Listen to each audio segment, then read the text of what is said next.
Hello everyone, मेरा नाम अशोक है और आज के इस टॉपिक में हम बात करने वाले हैं कि जब डिसिप्लिन हमारा टूट जाता है किसी भी चीज़ में, तब हमें क्या-क्या उसका नुकसान हमें झेलना पड़ता है, क्या-क्या बदलाव हमारे अंदर आते हैं, वो सारी चीज़ें मैं आपको इसमें बताने वाला हूँ, ओके? तो मेरा पहला पॉइंट है ब्रेक ऑफ योर रिदम।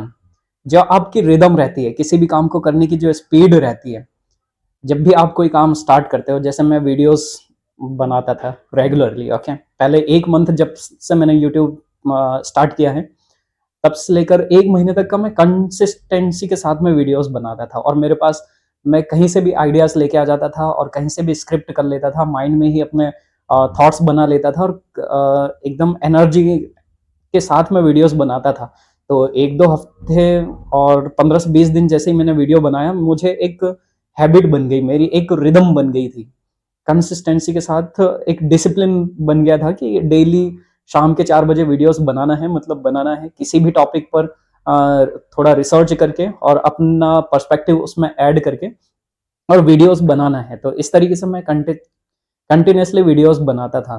तो मेरी एक रिदम अच्छी हो गई थी और इसी के साथ में किसी भी टॉपिक पर मैं रैंडमली बहुत देर तक का उस विषय पर चर्चा कर सकता था, उस विषय पर बोल सकता था, अपनी राय रख सकता था। तो इस तरीके से एक रिदम मेरा बन गया था। रिदम तो मेरा बन गया था, लेकिन साथ ही साथ मुझे जो है और भी काम आ गए।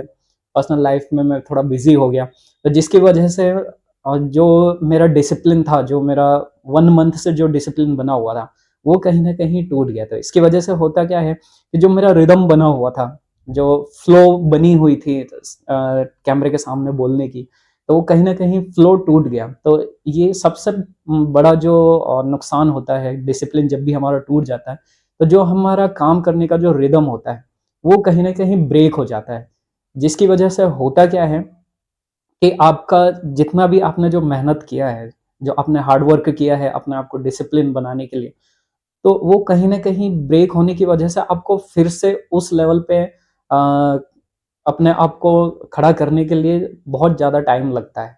बहुत ज़्यादा मीन्स आपको थोड़ा एक जब आप लॉन्ग टर्म एक ब्रेक ले लेते हो, उसके बाद जब आप वापस से वही चीज़ें करने की कोशिश करते हो, तो पुराना जो रिदम आपका बना हुआ था, वापस उसी रिदम में आने के लिए आपको थोड़ा वक़्त लगता है।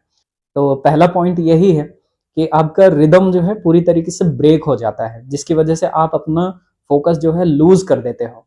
मेरा जो दूसरा पॉइंट है, वो ये है कि आपका जो फ़ोकस और जो इंटरेस्ट है, वो कहीं न कहीं कम हो जाता है। तो जो मेरा पहला पॉइंट है फ़ोकस का, वो ये है कि जब भी आप एक प्रॉपर एक डिसिप्लिन में आ जाते हो, उसके बाद फिर जैसे ही आपका कुछ टाइम का गैप हो जाता है, तो फिर आपका जो फ़ोकस है, वो जो आपका जो मेन वर्क है, जिसमें आपका डिसिप्लिन बना हुआ है, कहीं न कहीं वहाँ से हट के आपका जो पर्सनल लाइफ़ है, उसमें आपकी अ, चीज़ें आप सॉल्व करने लग जाते हो, आपकी पर्सनल प्रॉब्लम्स आप सॉल्व करने लग जाते हो, तो आपका माइंड कहीं न कहीं वहाँ से जो फ़ोकस रहता है, वो कहीं न कहीं डाइवर्ट होने लगता है। तो जिसकी वजह से आपका जो मेन जो इंटरेस्ट रहता है, राइट, जिस काम में, तो वो कहीं न कहीं इंटरेस्ट कम होने लगता है। तो जिसकी वजह से जब आप रीस्टार्ट करते हो, तो वापस से वो इंटरेस्ट और वापस से वो फ़ोकस डेवलप करने में बहुत ज़्यादा टाइम चला जाता है। तो इस वजह से यदि ये सारी चीज़ें आपको फ़ेस करनी पड़ेंगी और ये यदि ये सारी चीज़ें आप फ़ेस कर रहे हो, तो कुछ समय तक का आपको ऐसा लगेगा कि आप वापस से रीस्टार्ट कर रहे हो।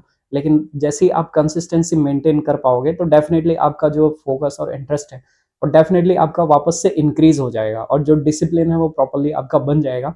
और सेकंड चीज़ मैं ये बोलना चाहूँगा कि जब भी आपका अगर आपको ऐसा लग रहा है कि आपको और भी आपके डिसिप्लिन को आपको ब्रेक करना पड़ेगा या कुछ ऐसा वर्क जिसको आपको करना ही पड़ेगा आपको डिसिप्लिन को ब्रेक करके, तो आप बहुत ही माइनर उसको डिवाइड कर दो। जैसे जो भी आप काम कर रहे हो तो उसको माइनर पॉइंट में डिवाइड कर दो, जिसकी वजह से होगा ये कि आपका जो डिसिप्लिन है वो भी मेंटेन रहेगा। जैसे आप यदि 5 घंटे, 4 घंटे का आप कोई वर्क कर रहे हो, तो उसको आप डिवाइड कर दो 1 घंटे, आधे घंटे में, लेकिन उसको प्रॉपर तरीके से इग्नोर नहीं करना है, प्रॉपर तरीके से लीव नहीं करना है।